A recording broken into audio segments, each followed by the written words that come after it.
ದೇಶದ ನ್ಯಾಯಾಲಯಗಳು ಒಳ್ಳೆ ಹೆಸರಿದೆ, ನಿಮಗೆಲ್ಲ ಗೊತ್ತಿದೆ. ಆ ನ್ಯಾಯಾಲಯದ ರಕ್ಷಣೆ ಇದೆ, ಅದು ಕೂಡ ಭಗವದ್ಗೀತೆ ನಮಗೆ ಸಿಗಬೇಕು.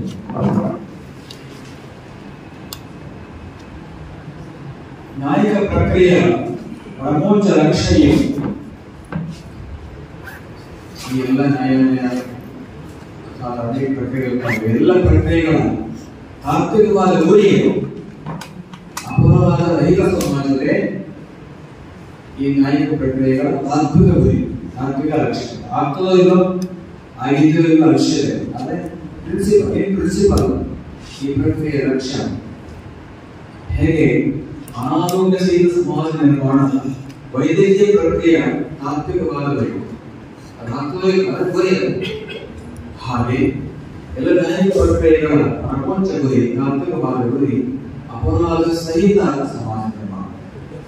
ಈ ದಿಶೆಯಲ್ಲಿ ಭಗವದ್ಗೀತೆ ತುಂಬಾ ಕೆಲಸ ಮಾಡ್ತಾರೆ. ಯಾಕಂದ್ರೆ ಅಪರಾಧವನ್ನ ಹೇಗೆ ಕೈಗೊಳ್ಳುವುದು, ಅಪರಾಧ ಮನುಷ್ಯ ಅಪರಾಧ ಮಾಡೋನು ಅವನು ಅಪರಾಧದ ಸ್ಥಿತಿಯಲ್ಲಿ ಹೇಗೆ ಮಾಡ್ಕೊಳ್ಳೋದು, ಅಥವಾ ಮನುಷ್ಯ ಅಪರಾಧ ಮಾಡದೇ ಇರೋ ಒಂದು ಜೀವನ ಹೇಗೆ ಅಭ್ಯಾಸ ಮಾಡೋದು, ಇದನ್ನು ಭಗವದ್ಗೀತೆ ಕೊಡುತ್ತದೆ. ಒಂದನೇ ಅಧ್ಯಾಯದ ಕೊನೆಯ ಭಾಗದಲ್ಲಿ ಮಾತು ಬಂದಿದೆ, ಅತಕೇನ ಪ್ರಯುಕ್ತೋಯಂ ಪಾಪಂ ಚರತಿ ಪುರುಷಃ ಅನಿಚ್ಛನ್ನಪಿ ವಾಷ್ಣೇಯ ಫಲಾದೇವ ನಿಯೋಜಿತ. ಮನುಷ್ಯ ಯಾಕೆ ತಪ್ಪು ಮಾಡ್ತಾನೆ? ತಪ್ಪು ಮಾಡಿದ್ರೆ ಒಳ್ಳೇದಾಗಕ್ಕೆ ಕೆಲದಿಲ್ಲ, ತಪ್ಪು ಮಾಡಿದ್ರೆ ಒಳ್ಳೇದಾಗಕ್ಕೆ ಅದು ಕೂಡ ಯಾರು ತಿಳಿಸೋದಿಲ್ಲಂಗೆ ಹೋಗಿ ಬೇರೆ ಮಾಡ್ತಾರಲ್ಲ ತಪ್ಪುಗಳನ್ನ, ಅಪರಾಧ ಮಾಡ್ತಾರೆ. ಏನು ಕಾರಣ?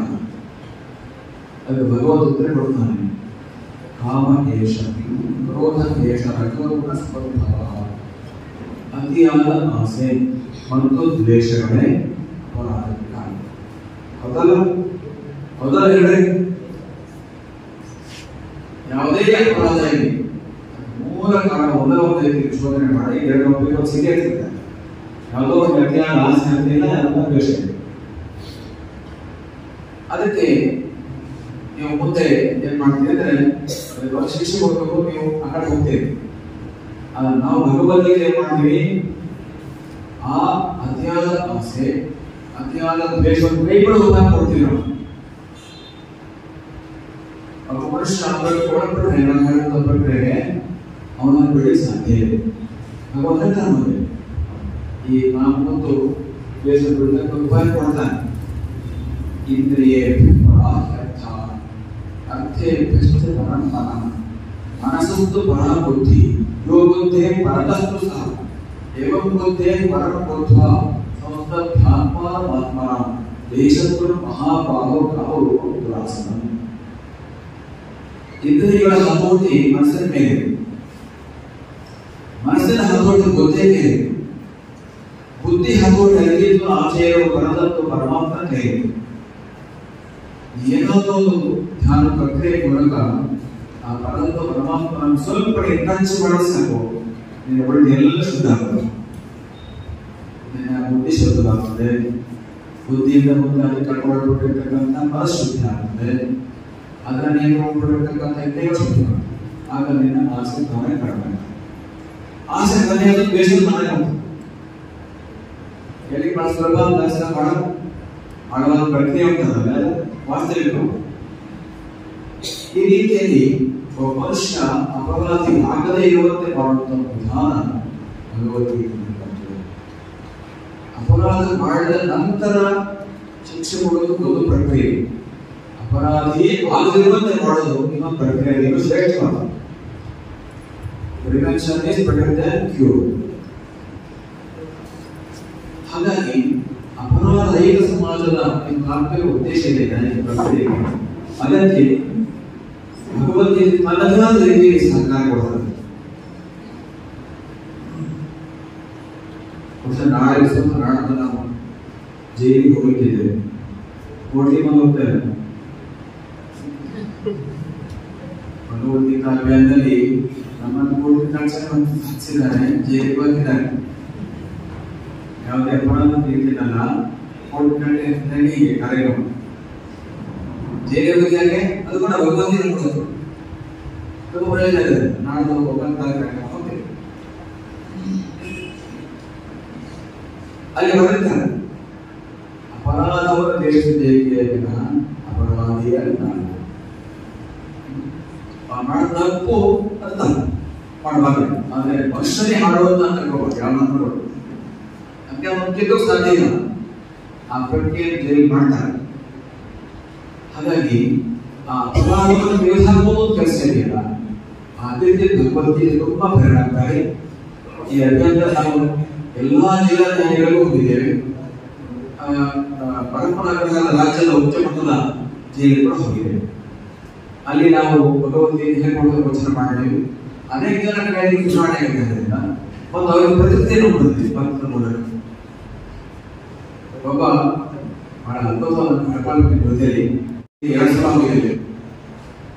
2 ಸಲ ಹೋದಾಗಲೂ ನಮ್ಮ ಆಶಾ ವರ್ಷ 2 ವರ್ಷದಿಂದ ನಾವು ಇನ್ನೊಂದು ಕಳ್ಕೊಂಡಿದ್ದೇವೆ ಭಗವದ್ಗೀತೆ ಧ್ಯಾನ ಹೋಗಿದ್ದೇವೆ.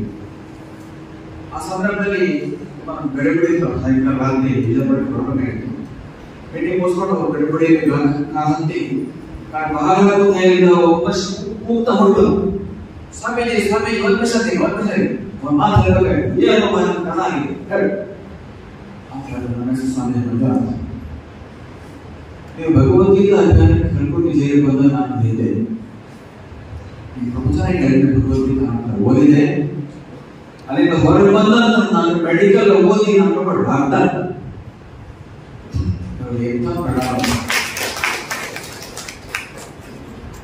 ಯುವಕರೇ ಅಪರಾಧಿಗಳ ಅವರಿಗೆ ಸಿಕ್ಕಿದ್ರೆ ಇಂಥ ಅನುಭವಗಳು ಹತ್ತಾರು ಜೈಲಿನ ಮಾಡಿದ್ದಾರೆ. ಹಾಗಾಗಿ ಭಗವದ್ಗೀತೆ ನ್ಯಾಯಿಕ ಪ್ರಕ್ರಿಯೆಗಳಿಗೆ ಒಂದು ಒಳಗಿನ ಸಂಬಂಧ ಅದ್ಭುತವಾದ ಸಂಬಂಧ ಇದೆ ಅಂತ ನಾನು ಮಾಡಬಾರದು ಮಾಡಿ ಅದಕ್ಕೋಸ್ಕರ ನಾವು ಈ ಕಾರ್ಯಕ್ರಮವನ್ನು ಮಾಡ್ತಾ ಬಂದಿದ್ದೇವೆ. ಇವತ್ತು ಈ ಕಾರ್ಯಕ್ರಮ ಉಚ್ಚ ನ್ಯಾಯಾಧೀಶರ ನ್ಯಾಯಾಧೀಶರಾಗಿರುವ ಶ್ರೀನಿವಾಸ ಹರೀಶ್ ಕುಮಾರ್ ಅವರ ಉದ್ಘಾಟನೆಯೊಂದಿಗೆ ಒಂದು ಶುಭಾರಂಭ ಪಡೆದಿದ್ದೇವೆ. ಮತ್ತು ಅನೇಕ ಜನ ನ್ಯಾಯಾಧೀಶರು ನ್ಯಾಯವಾದಿಗಳು ಇದರಲ್ಲಿ ಒಂದೇ ಭಾಗವಹಿಸ್ತಾ ಇದ್ದಾರೆ. ಜಿಲ್ಲಾ ನ್ಯಾಯಾಲಯದ ಅನೇಕ ಜನ ನ್ಯಾಯವಾದಿಗಳು ತುಂಬ ಸಿಕ್ಕಲು ಬಹಳ ಸಂತೋಷ. ಇಷ್ಟು ನಿಮ್ಮ ಸಭಾವನ್ನು ತುಂಬುವಷ್ಟರ ಮಟ್ಟಿಗೆ ನೀವೆಲ್ಲ ಒಂದು ಶಾಂತ ಕೊಟ್ಟಿದ್ದೀರಿ. ಇದಕ್ಕೆ ನಿಮ್ಮ ಸಂಘದ ಎಲ್ಲ ಸದಸ್ಯರಿಗೆ ಎಲ್ಲ ನ್ಯಾಯವಾದಿಗಳಿಗೆ ತುಂಬ ಅಭಿನಂದನೆಗಳು. ಕಾರ್ಯಕ್ರಮ ಮುಗಿದ ಭಾಗವಹಿಸಿದೆ. ಕೊನೆಯಲ್ಲಿ ಶ್ರೀ ಬಸವಲಿಂಗ ಮಹಾಸ್ವಾಮಿಗಳು ಆಶೀರ್ವಚನೆ ಮಾಡಿಟ್ಟಿದ್ದಾರೆ. ಈ ಕಾರ್ಯಕ್ರಮ ಸುಂದರವಾಗಿ ಚೆನ್ನಾಗಿ ನಡೆಯಿರಿ. ಅದಕ್ಕೆ ನಾವು ಉಚ್ಚ ನ್ಯಾಯಾಲಯದ ಒಬ್ಬ ನ್ಯಾಯಾಧೀಶರು ಮತ್ತು ಒಬ್ಬ ಹಿರಿಯ ನ್ಯಾಯವಾದಿಗಳು ಇಬ್ಬರು ಬರಲಿ ಅಂತ ಅಪೇಕ್ಷೆ ಪಡ್ತೀವಿ. ಆ ಪ್ರಕಾರ ವರ್ಷ 6 ದಿನದಷ್ಟೇ ಶ್ರೀನಿವಾಸ ಹರೀಶ್ ಕುಮಾರ್ ಅವರ ನಿರ್ಧಾರ ಆಯಿತು. ಅಷ್ಟು ತರಾತುರಿ ನಿರ್ಧಾರ ಆದರೂ ಕೂಡ ಒಪ್ಪಿಕೊಂಡು ಕೆಲಸ ಹೊಂದಿಸಿಕೊಂಡು ಬಂದಿದ್ದಾರೆ. ಅದಕ್ಕೆ ಹೋಗ್ಬೇಕು. ಹಾಗೆ ಹಿರಿಯ ನ್ಯಾಯವಾದಿಗಳಾದ ಅಶೋಕ್ ಹಾರಾಣಿಯವರು ನಮಗೆ ಭಗವದ್ಗೀತಾ ಅಭಿಯಾನದಲ್ಲಿ ಮತ್ತು ಬೇರೆ ಕೆಲಸಗಳಲ್ಲಿ ತುಂಬಾ ಸಹಕರಿಸ್ತಾ ಬಂದಿರೋರು. ಅವರಿಗೆ ಕೂಡ ತೊಂದರೆ ಇತ್ತು.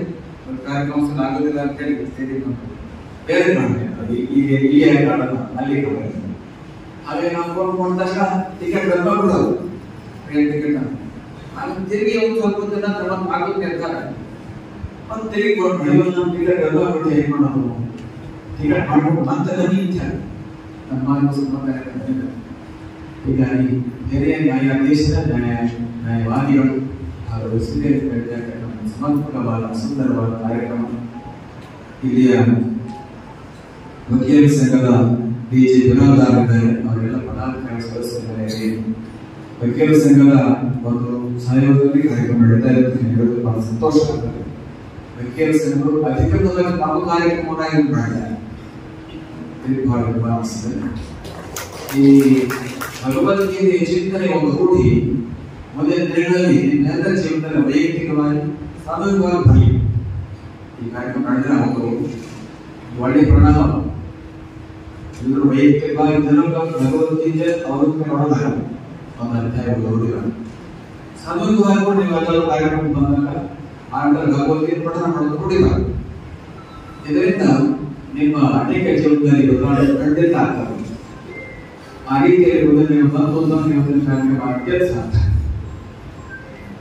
ಕೊನೆಯಲ್ಲಿ ಭಗವದ್ಗೀತಾ ಅಭಿಯಾನದ ವಾಸ್ತವ ಪಡೆಯುವ ಮಾತಾಡೋದು ಬರುವ 14ನೇ ತಾರೀಕಿನ ಬರುವ ಶನಿವಾರ ದಿವಸ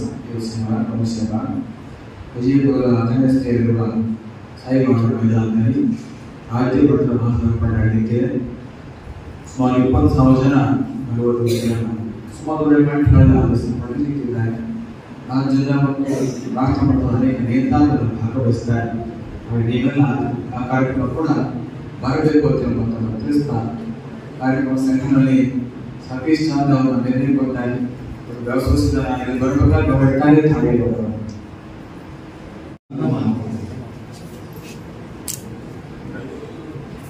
ಯಾರ ಕೃಪೆಯಿಂದ ಮೂಗನು ವಾಕ್ಪಟುವಾಗಬಲ್ಲನು, ಎಡವನು ಪರ್ವತವನ್ನು ದಾಟಬಲ್ಲನು. ಅಂಥ ದಯಾಳವಾದ ಪರಮಾನಂದ ಸ್ವರೂಪಿ ಮಾಧವ ಇವತ್ತು ಆತನ ವಾಣಿಯ ಬಗ್ಗೆ ಮಾತನಾಡಿಸುವ ಶಕ್ತಿ ಕೊಡಲಿ ಅಂತ ಪ್ರಾರ್ಥನೆ ಮಾಡ್ತಾರೆ. ವೇದಿಕೆಯನ್ನು ಅಲಂಕರಿಸುವ ಶ್ರೀ ಜಗದ್ಗುರು ಶಂಕರಾಚಾರ್ಯ ಗಂಗಾಧರೇಂದ್ರ ಸರಸ್ವತಿ ಮಹಾಸ್ವಾಮಿಗಳು ಮತ್ತು ಜ್ಞಾನ ಯೋಗಾಶ್ರಮದ ಬಸವಲಿಂಗ ಮಹಾಸ್ವಾಮಿಗಳ ಆಶೀರ್ವಾದವನ್ನು ಕೋರಿ ಮುಖ್ಯ ಅತಿಥಿಗಳಾಗಿ ಭಾಗವಹಿಸುವ ಶ್ರೀ ಅಶೋಕ್ ಪ್ರಧಾನ ಜಿಲ್ಲಾ ನ್ಯಾಯಾಧೀಶ ಶ್ರೀ ಮುಲವಾಡೆ ಅವರೇ, ಸಂಘದ ಅಧ್ಯಕ್ಷರಾದ ಶ್ರೀ ಡಿ.ಜಿ. ಬಿರಾದಾರ್ ಅವರೇ, ಸ್ವರ್ಣವಳ್ಳಿ ಮಹಾಸಂಸ್ಥಾನದ ಅಧ್ಯಕ್ಷರಾದ ಶ್ರೀ ವಿಘ್ನೇಶ್ವರ ಹೆಗಡೆ, ಎಲ್ಲ ನ್ಯಾಯಾಧೀಶ ಮಿತ್ರರು, ಹಿರಿಯ ವಕೀಲ ಮಿತ್ರರು, ಎಲ್ಲ ಮಹನೀಯರು ಮಾಡಿ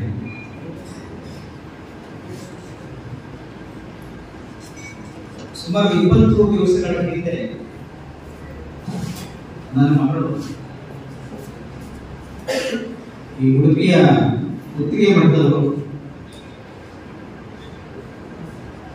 ಕೋಟಿ ಗೀತಾ ಯಜ್ಞ ಅಂತ ಒಂದು ಕಾರ್ಯಕ್ರಮ ಮಾಡ್ತಾರೆ. ಭಗವದ್ಗೀತೆ ಪುಸ್ತಕ ಮತ್ತು ಒಂದು ನೋಟ್ಬುಕ್ ಅನ್ನು ಕೊಟ್ಟು ಭಗವದ್ಗೀತೆ ಶ್ಲೋಕಗಳನ್ನು ಎಷ್ಟಾದಷ್ಟು ಬರೆಯಿಲ್ಲ ಅಂತ ಹೇಳಿ ಅವಳು ಬರೀತಾ ಇದ್ದಾರೆ. ನಾನು ದಿನಕ್ಕೆ ಸಮಯ ಎಷ್ಟು ಸಿಕ್ಕುತ್ತೋ ಅಷ್ಟು ನೋಡ್ಕೊಂಡು 2 ಶ್ಲೋಕ 3 ಶ್ಲೋಕ 4 ಬರೆಯಕ್ಕೆ ಪ್ರಾರಂಭ ಮಾಡಿದ್ದೀನಿ. ಬಹುಶಃ ಅದರ ಒಂದು ಆಶೀರ್ವಾದ ಸುಯೋಗ ಅಂತ ಕಾಣುತ್ತೆ. 20 ದಿವಸದಲ್ಲೇ ಈ ಭಗವದ್ಗೀತೆ ಬಗ್ಗೆ ಮಾತಾಡಕ್ಕೆ ನನಗೆ ಅವಕಾಶ ಸಿಕ್ಕಿದೆ. ನಾನೇನು ಭಗವದ್ಗೀತೆ ಸಂಪೂರ್ಣವಾಗಿ ತಿಳ್ಕೊಂಡಿಲ್ಲ,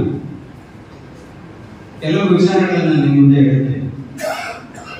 ಇವತ್ತಿನ ಚಿಂತನಗೋಷ್ಠಿಯ ವಿಷಯದ ಬಗ್ಗೆ ನಿಮ್ಮ ಮುಂದೆ ಹೇಳ್ತೇನೆ ಪ್ರಯತ್ನ. ಭಗವದ್ಗೀತೆ ಮತ್ತು ಕಾನೂನು ನಿಮ್ಮೆಲ್ಲರಿಗೂ ಗೊತ್ತಿದೆ.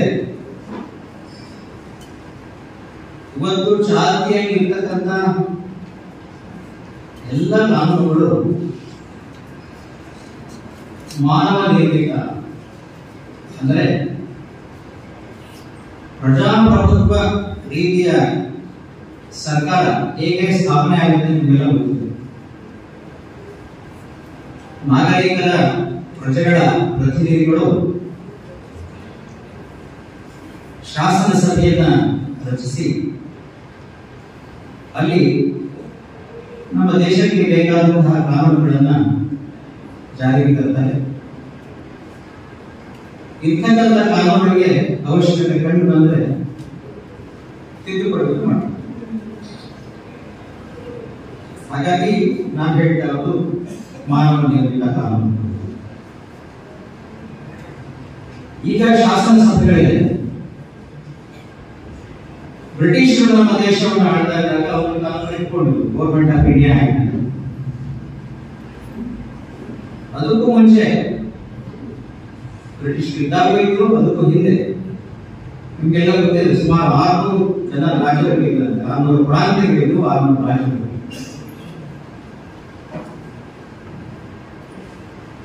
ಅವರೆಲ್ಲ ಕರ್ತವ್ಯ, ರಾಜರೆಲ್ಲರ ಕರ್ತವ್ಯ ಪ್ರಜೆಗಳ ಹಿತವನ್ನು ಕಾಪಾಡುವುದೇ ಆಗಿದೆ.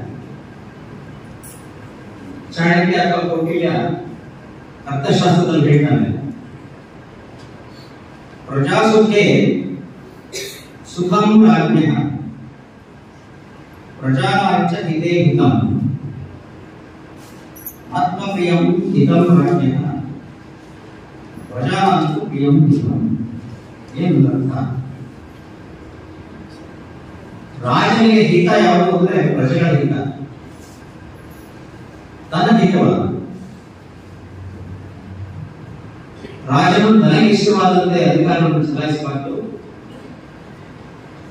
ಪ್ರಜೆಗಳ ಹಿತಕ್ಕಾಗಿಯೇ ಚಲಾಯಿಸಬೇಕು, ಆಡಳಿತವನ್ನು ಮಾಡಬೇಕು ಅಂತ ಕೌಟಿಲ್ಯ ಹೇಳಿದಂತಹ ಮಾತು ಸದಾ ಪ್ರಸ್ತುತ.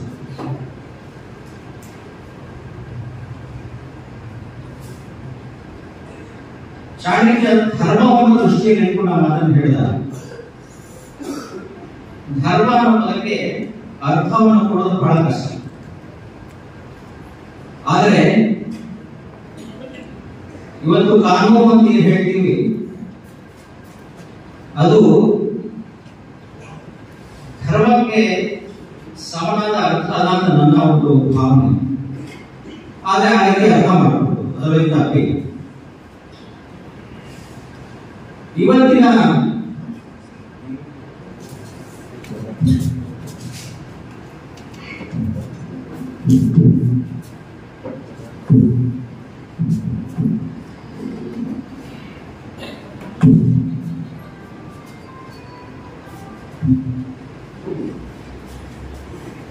ಕಾನೂನುಗಳಲ್ಲಿ ಮುಖ್ಯವಾಗಿ ಎರಡು ಭಾಗ ನೋಡುವುದು, ಹಕ್ಕು ಮತ್ತು ಕರ್ತವ್ಯ.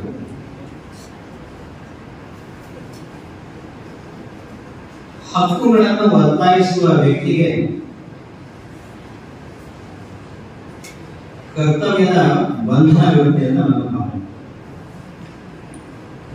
ಅಂದ್ರೆ ಕರ್ತವ್ಯದ ಚ್ಯುತಿ ಮಾಡಿದವನಿಗೆ ಹಕ್ಕನ್ನು ಒತ್ತಾಯಿಸುವ ಅಧಿಕಾರ, ಕರ್ತವ್ಯ ಮುಖ್ಯ ಆಗುವುದು. ಕರ್ತವ್ಯದಿಂದ ವಿಮುಖರಾದಾಗ ಆತನಿಗೆ ಒಂದು ಹಿತವಾಕ್ಯ ಬೇಕು. ಕರ್ತವ್ಯ ನಿರ್ಲಕ್ಷ್ಯ ಮಾಡಬೇಡ, ಕರ್ತವ್ಯದಲ್ಲಿ ತೊಡಗುವಂತ ಒಂದು ಬುದ್ಧಿವಾದ ಮಾತುಗಳು ಬೇಕು. ಈಗ ಕಾನೂನು ಸೇವಾ ಪ್ರಾಧಿಕಾರಗಳು ರಾಷ್ಟ್ರ ಮಟ್ಟದಿಂದ ತಾಲೂಕು ಮಟ್ಟದವರೆಗೂ ಇವೆ. ಏನ್ ಮಾಡ್ತೀವಿ? ಜನಗಳಿಗೆ ಅವರಿಗೆ ಅರ್ಥವಾಗುವ ಭಾಷೆಯಲ್ಲಿ ಕಾನೂನಿನ ಅರಿವನ್ನು ಮೂಡಿಸುವುದು. ಕಾರಣ ಏನು ಅಂತಂದ್ರೆ ಸಮಾಜದಲ್ಲಿ ಸುರಕ್ಷೆ ಉಂಟಾಗಿ ಅನ್ನೋ ದೃಷ್ಟಿಯಿಂದ ಕೋರ್ಟು ಕಚೇರಿಗಳಲ್ಲಿ ಕೇಸು ವಿಧಾನಿಸಬೇಕು ಅಂತ ಕೃಷ್ಣ ಮಾಡಿದ್ದು ಇದು. ಕುರುಕ್ಷೇತ್ರ ಯುದ್ಧ ಭೂಮಿಯಲ್ಲಿ ವ್ಯಾಮೋಹದಿಂದ ಅರ್ಜುನನಿಗೆ ಕರ್ತವ್ಯ ಪ್ರಜ್ಞೆ ನಾಶವಾಗುತ್ತೆ. ಯುದ್ಧ ಮಾಡಲ್ಲ ಅಂತ ಹೇಳಿದಾಗ ಶ್ರೀಕೃಷ್ಣ ಅರ್ಜುನನಿಗೆ ಕೌನ್ಸಲಿಂಗ್ ಮಾಡ, ಆತನ ಕರ್ತವ್ಯ ಪ್ರಜ್ಞೆಯನ್ನು ಎಚ್ಚರಿಸಿದ. ಹೀಗೆ ಸಾವಿರಾರು ವರ್ಷಗಳ ಹಿಂದೆ ಶ್ರೀಕೃಷ್ಣ ಮಾಡಿದ ಉಪದೇಶ ಸದಾಕಾಲ ಪ್ರಸ್ತುತೆಯಿಂದ ಪಡೆದರು. ಶ್ರೀಕೃಷ್ಣ ಭಗವಂತ ಅವನ ಬಾಯಿಂದ ಬಂದಂತ ಮಾತುಗಳು ಭಗವದ್ಗೀತೆಯಲ್ಲಿ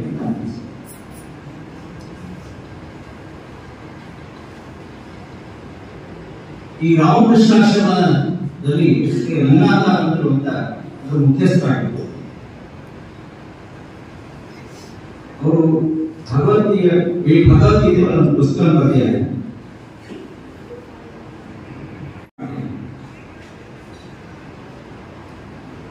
ಇಲ್ಲಿ ಪ್ರತಿಪಾದಿಸಲ್ಪಟ್ಟಿರುವ ವಿಷಯಗಳು ಎಲ್ಲಾ ಕಾಲಕ್ಕೂ ಎಲ್ಲಾ ಜನಾಂಗಕ್ಕೂ ಅನ್ವಯವಾಗುತ್ತದೆ. ಭಗವದ್ಗೀತೆ ಹಿಂದೂಗಳಿಗಷ್ಟೇ ಸೀಮಿತವಲ್ಲ. ಅಶಾಂತಿಯಿಂದ ಶಾಂತಿಯೆಡೆಗೆ ಸಾಧನೆ ಮಾಡಬೇಕಾದ್ರೆ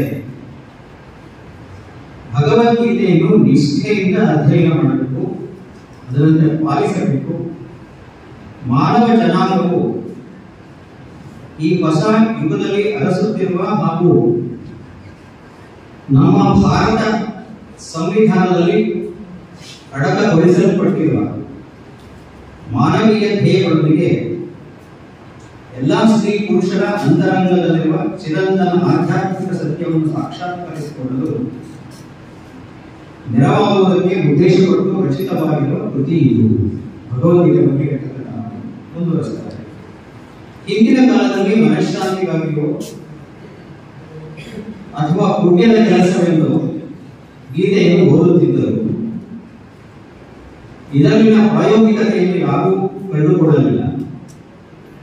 ಗೀತೆಯನ್ನು ಗಂಭೀರವಾಗಿ ತೆಗೆದುಕೊಳ್ಳಲೇ ಇಲ್ಲ. ಗೀತೆಯ ಮಹತ್ವವನ್ನು ಅರಿತಿದ್ದರೆ ಅನ್ಯ ದೇಶೀಯರ ಆಕ್ರಮಣ, ಜಾತಿ ಕಲಹ, ಊರಿನ ಮಾನ್ಯ ಪದ್ಧತಿ ಇಂತಹ ಅನಿಷ್ಟಗಳಿಗೆ ಆಸ್ಪದವಿರುತ್ತಿರಲಿಲ್ಲ. ಅಥವಾ ಎಷ್ಟು ಸಕಾಲಿಕವಾಗಿದೆ. ಇದಕ್ಕೆ ಪೂರ್ವಕವಾಗಿ ಗೀತೆಯ ಧ್ಯಾನ ಶ್ಲೋಕ ಹೊಂದಿದೆ. ಸರ್ವೋಪನಿಷದೋಪಾ ಗೋಪಾಲ ನಂದನ ಆರ್ತೋವತ್ಸಹ ಸುಧೀರ್ಭೋಕ್ತ ಗೀತಾಮೃತಂ ಭಾರತ.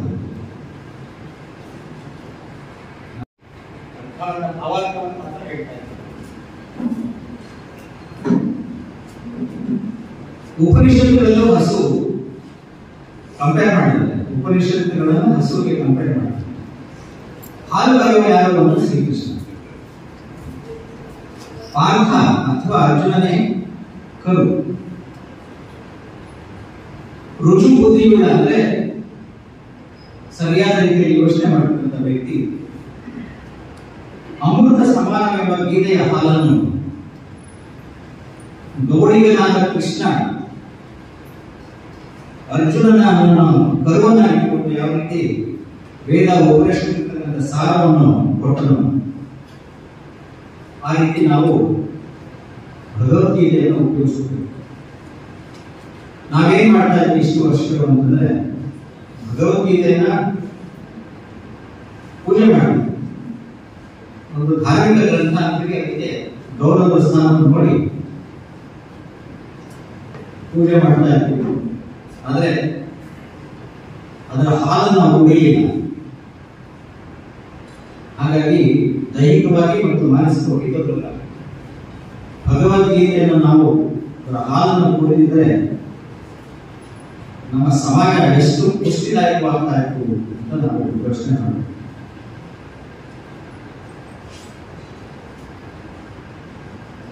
ರಂಗನಾಥನ ಪುಸ್ತಕ ಭಗವದ್ಗೀತೆ ವಿಶ್ವ ಸಂದೇಶ ಅಂತ ಹೇಳಿದೆ. ಅಲ್ಲಿ ಒಂದು ಪ್ರಸಂಗವನ್ನು ಅವರು ವಿವರಿಸಿದ್ದಾರೆ. ಇದು 1949ರ ಘಟನೆ. ಆಗ್ತಾನೆ ಪೊಲೀಸ್ ಕಾರ್ಯಾಚರಣೆ ಮುಗಿದಿದ್ದು, ನಿಜಾಮನ ಆಡಳಿತ ಅಂತಿಮವಾಗಿತ್ತು. ರಂಗನಾಥನವರು ಹೈದರಾಬಾದ್ ಹೋದಾಗ ಮಿಲಿಟರಿ ಗವರ್ನರ್ ಜನರಲ್ ಆಗಿದ್ದಂತಹ ಜೆ ಚೌಧರಿ ಅವ್ರನ್ನ ಮೀಟ್ ಮಾಡ್ತಾರೆ, ಭೇಟಿ ಮಾಡಿ ಮಾತುಕತೆ ಆಡ್ತಾ ಇರ್ತಾರೆ. ಆ ಚೌಧರಿಗಳ ಮನೆ ರಂಗನಾಥನವರು ಕೇಳ್ತಾರೆ ಚೌಧರಿ ಅವ್ರನ್ನ, ಏನು ನೀವು ಭಗವದ್ಗೀತೆ ಗೊತ್ತಾಗಿಲ್ಲ ಕೇಳಿದಾಗ ಚೌಧರಿ ಅವರು ಹೇಳ್ತಾರೆ, ಹೌದು ಮನಃಶಾಂತಿ ಬೇಕಾದಾಗ ಕೆಲವು ಸಾಲುಗಳನ್ನ ಕೆಲವು ಶ್ಲೋಕಗಳನ್ನು ಓದ್ಕೊಳ್ತೀವಿ ಅಂತ ಹೇಳಿ. ಇವಾಗ ರಂಗನಾಥನವರು ಹೇಳ್ತಾರೆ, ಗೀತೆ ಉದ್ದೇಶ ಅದಲ್ಲ. ಆಶ್ಚರ್ಯ ಆಗಿದೆ ಚೌಧರಿ ಅವರು. ಮನಃಶಾಂತಿಯಲ್ಲಿ ಬೇರೆ ಉದ್ದೇಶ ಏನಾದರೂ ಇದೆಯಾ ಅಂತ ಸ್ವಾಮಿಗಳನ್ನು ಕೇಳಿದಾಗ ಸ್ವಾಮಿಗಳು ಹೇಳ್ತಾರೆ, ಗೀತೆ ಉದ್ದೇಶ ಇರೋದು ಮನಃಶಾಂತಿ ಅಷ್ಟೇ ಅಲ್ಲ, ಮನಃಶಾಂತಿನೂ ಕೊಡೋದು ಇಲ್ಲ ಅಂತ, ಆದರೆ ಜನರ ಸೇವೆ ಮಾಡೋದು ಹೆಚ್ಚಿನ ಫಲ ಕೊಡುತ್ತೆ, ಅರಿವನ್ನು ಹೆಚ್ಚಿಸುತ್ತೆ, ಜವಾಬ್ದಾರಿಯುತ ನಾಗರಿಕರನ್ನ ಮಾಡುತ್ತೆ ಅಂತ ರಂಗನಾಥ್ ಹೇಳ್ತಾರೆ. ಚೌಧರಿ ಅವರು ಹೇಳ್ತಾರೆ, ಅಂದ್ರೆ ಗೀತೆಯ ಪಾಠವನ್ನು ಕಲಿತು ಇನ್ನೂ ಹೆಚ್ಚು ಸಮರ್ಥನಾದ ವ್ಯಕ್ತಿಯಾಗ ಸಾಧ್ಯ ಇದೆ ಅಂತ ಹೇಳಿದಾಗ ಅವರು ರಂಗನಾಥ್ ನಿಸ್ಸಂಶಯವಾಗಿ ಸಾಧ್ಯ ಇದೆ. ಈ ಒಂದು ನಿದರ್ಶನ ಗೀತೆಯ ಒಂದು ಮಹತ್ವವನ್ನು ಎತ್ತಿ ತೋರಿಸುತ್ತೆ. ಹಾಗಾಗಿ ಗೀತೆಯು ಬರೀ ಒಂದು ಧಾರ್ಮಿಕ ಗ್ರಂಥ ಅಷ್ಟೇ ಅಲ್ಲ, ಒಂದು ವ್ಯಕ್ತಿತ್ವ ನಿರ್ಮಾಣದ, ತತ್ಫಲವಾಗಿ ಆರೋಗ್ಯಕರ ಸಮಾಜ ನಿರ್ಮಾಣಕ್ಕೆ ಭದ್ರವಾದ ಬುನಾದಿಯನ್ನು ಒದಗಿಸುವ ಒಂದು ಶ್ರೇಷ್ಠವಾದ ಕೃತಿ ಅಂತ ನಾವು ಬರೆದುಕೊಳ್ಬೇಕು. ಸಂವಿಧಾನದ ಪೀಠಿಕೆಯನ್ನು ಸರಿಯಾದ ರೀತಿಯಲ್ಲಿ ನಮ್ಮ ಒತ್ತಿನಟ್ಟಿಗೆ ಸರಿಯಾದ ರೀತಿಯಲ್ಲಿ ಅರ್ಥ ಮಾಡಿಕೊಂಡ್ರೆ ಭಗವದ್ಗೀತೆಯ ಎಲ್ಲ ತತ್ವಗಳನ್ನು ನಾವು ಅರಿಯಬಹುದು. ಗೀತೆ ಮಾಡತಕ್ಕಂಥದ್ದು ಇಷ್ಟೇ, ಕರ್ತವ್ಯಕ್ಕೆ ಒತ್ತು ಕೊಡೋದು, ಕರ್ತವ್ಯದಿಂದ ದೂರ ಆಗಬಾರದು ಅನ್ನೋದು ಅದರ ಮೂಲ ತತ್ವ. ಅಲ್ಲಿ ಅರ್ಜುನ ಸಾಂಕೇತಿಕ ಅಷ್ಟೇ. ನಮ್ಮ ಮನಸ್ಸಿನಲ್ಲಿ ಪ್ರತಿನಿತ್ಯ ಎಷ್ಟು ಒಂದು ಸಂಘರ್ಷಗಳು ಉಂಟಾಗುತ್ತೆ. ನೀವೇ ಕೃಷ್ಣ ಕ್ಲೇಶ, ಸಂಘರ್ಷ, ಈ ಕ್ಲೇಶದಿಂದ ಅನೇಕ ಸಮಸ್ಯೆಗಳು ಉಂಟಾಗ ಮನುಷ್ಯ ಸಂಘರ್ಷಕ್ಕೀಡಾಗ್ತಾನೆ, ಮನಸ್ಸಿನ ಸ್ಥಿಮಿತಿಯನ್ನು ಕಳೆದುಕೊಳ್ಳುತ್ತಾನೆ. ಎಷ್ಟೋ ಸಂದರ್ಭಗಳಲ್ಲಿ ಆತ್ಮಹತ್ಯೆಯನ್ನು ಕೂಡ ಮಾಡಿಕೊಂಡಿದ್ದಾರೆ. ಆದರೆ ಯಾರು ಧೈರ್ಯವಾಗಿ ಅಂತಹ ಸಂಘರ್ಷಗಳನ್ನು ಎದುರಿಸ್ತಾರೆ ಅವರು ಪುನಃ ಎದ್ದು ನಿಂತು ತಮ್ಮ ಸಾಮರ್ಥ್ಯವನ್ನು ತೋರಿಸ್ತಾರೆ. ಅಪರಾಧಗಳು ಸಮಾಜದಲ್ಲಿ ಸಂಭವಿಸುವುದಿಲ್ಲ, ಪಾತಕಗಳು ಆಗೋದು ಸಂಭವ ಕಡಿಮೆ ಆಗಿದೆ. ಎಲ್ಲರೂ ಹೇಳ್ತಾರೆ, ಈ ಸಮಾಜದಲ್ಲಿ ಇವತ್ತು ಹೆಚ್ಚಾಗಿ ಅಪರಾಧಗಳು ಸಂಭವಿಸ್ತಾ ಇದೆ, ಅದನ್ನ ಹತ್ತಿಕ್ಕಬೇಕು, ರೆಗ್ಯುಲೇಟ್ ಮಾಡಬೇಕು ಅಂತಂದ್ರೆ ಪೊಲೀಸ್ ವ್ಯವಸ್ಥೆ ಬಲಪಡಿಸಿ ಹೊಸ ಹೊಸ ಕಾನೂನುಗಳನ್ನು ತಗೊಂಡ್ಬನ್ನಿ ಅಂತ ಹೇಳ್ತಾರೆ. ಸಾಕಷ್ಟು ಕಾನೂನುಗಳಿವೆ, ಇವೆಲ್ಲ ಒಪ್ಪಿದ್ದಾರೆ. ಡೌರಿ ಪ್ರಾಹಿಬಿಷನ್ ಆಕ್ಟ್ ಇರ್ಬೋದು, ಪ್ರಿವೆನ್ಷನ್ ಆಫ್ ಕರಪ್ಷನ್ ಆಕ್ಟ್ ಇರ್ಬೋದು, prevention of women from domestic violence act ಇರ್ಬೋದು, prevention of children from sexual offences act ಇರ್ಬೋದು, ಇವೆಲ್ಲ ವಿಶೇಷ ಕಾನೂನುಗಳು. ಇವುಗಳ ವಿಚಾರಣೆಗೆ ವಿಶೇಷ ನ್ಯಾಯಾಲಯ, ಸ್ಪೆಷಲ್ ಕೋರ್ಟ್ಸ್. ಆದರೂ ಅಪರಾಧಗಳ ಸಂಖ್ಯೆ ಕಡಿಮೆ ಆಗಿಲ್ಲ, ದಿನೇ ದಿನ ನೋಡ್ತಾ ಇದೆ. ಅಪರಾಧಗಳ ಸಂಖ್ಯೆ ಜಾಸ್ತಿ ಆಗ್ತಾ ಇದೆ, ಕಡಿಮೆ ಆಗ್ತದೆ. ಅಂದ್ರೆ ಎಷ್ಟೇ ಕಾನೂನುಗಳ ಜಾರಿಗೆ ಬಂದರೂ ನಿರೀಕ್ಷಿತ ಫಲ ಸಿಗ್ತಾ ಇಲ್ಲ. ಹಾಗಾದ್ರೆ ಏನಿದೆ ಉಪಾಯ? ಅದು ಬೇಕಲ್ಲ, ಸಮಾಜ ಸುಭಿಕ್ಷವಾಗಿರಬೇಕು, ಅಪರಾಧಗಳ ಸಂಖ್ಯೆ ಕಡಿಮೆ ಆಗಬೇಕು, ಅಪರಾಧಗಳನ್ನ ಮುಕ್ತವಾಗಬೇಕು, ನಾಗರಿಕ ಸಮಾಜ ಅಂದ್ರೆ ಅಪರಾಧಗಳು ಇರಬಾರದು. ವಿದ್ಯಾಭ್ಯಾಸದ ಕೊರತೆ.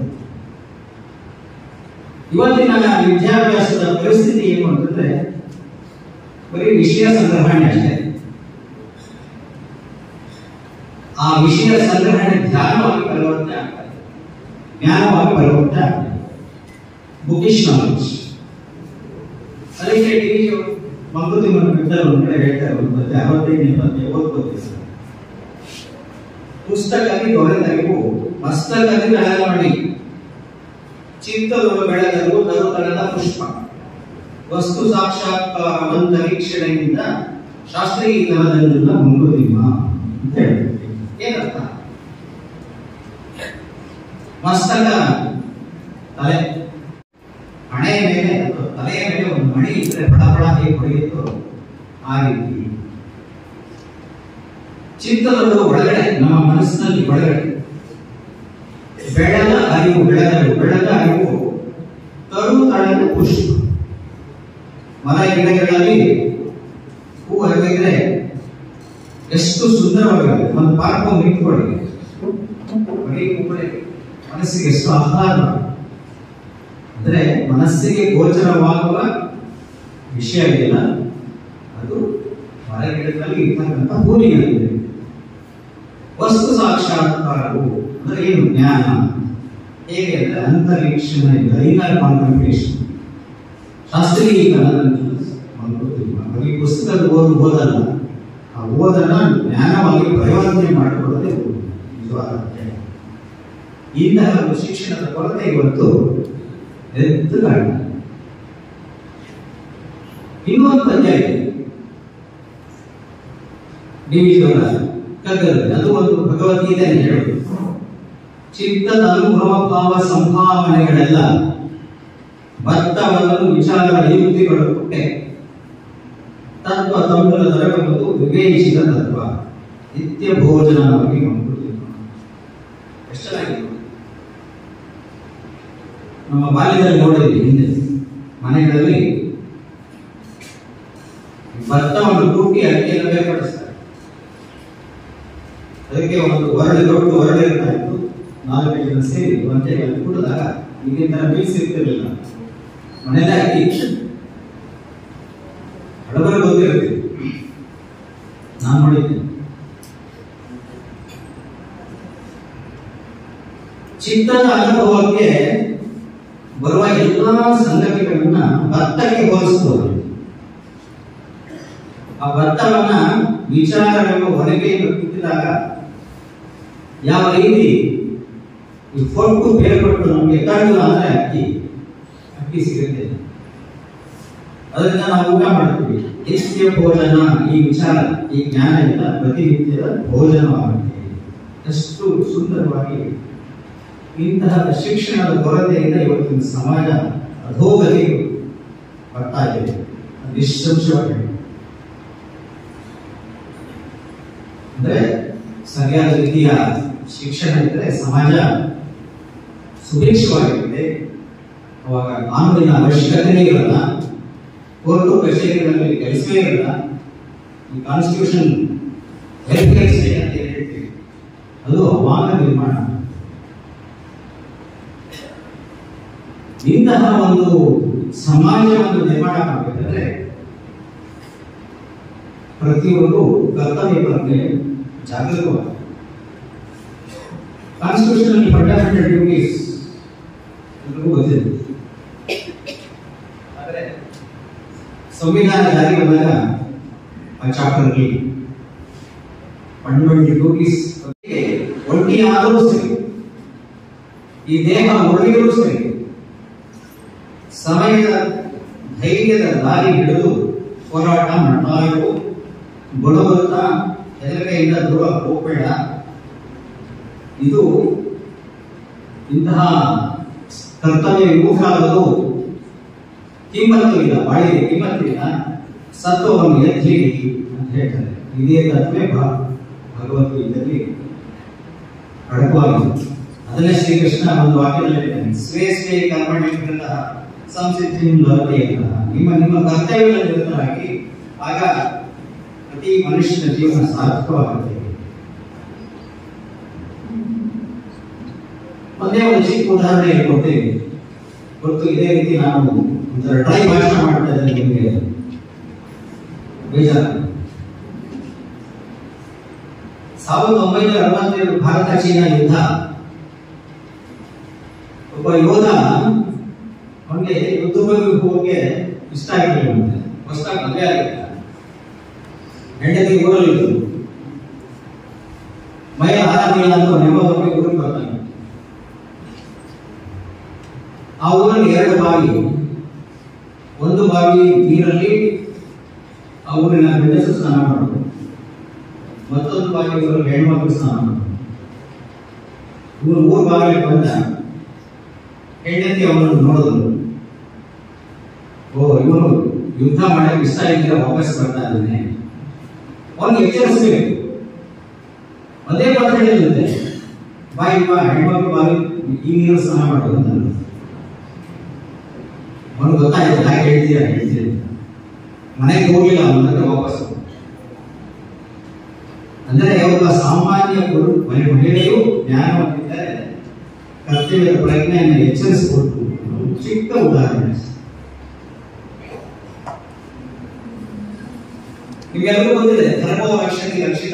ಯಾರು ಧರ್ಮವನ್ನ, ಅಂದ್ರೆ ಹಿಂದಿನ ಭಾಷೆಯಲ್ಲಿ ಹೇಳೋದಾದ್ರೆ, ಯಾರು ಕಾನೂನನ್ನು ಪರಿಪಾಲಿಸುತ್ತಾರೋ ಅವರನ್ನು ಕಾನೂನೇ ರಕ್ಷಣೆ ಮಾಡ್ತಾರೆ. ಶ್ರೀಕೃಷ್ಣ ಹೇಳಿದ ಯೋಗಕ್ಷೇಮ ಭಾವನ ಇಷ್ಟು ಸುಂದರವಾಗಿದೆ. ಎಲ್ಲರಿಗೂ ಒಂದು ತಪ್ಪು ಕಲ್ಪನೆ ಇದೆ.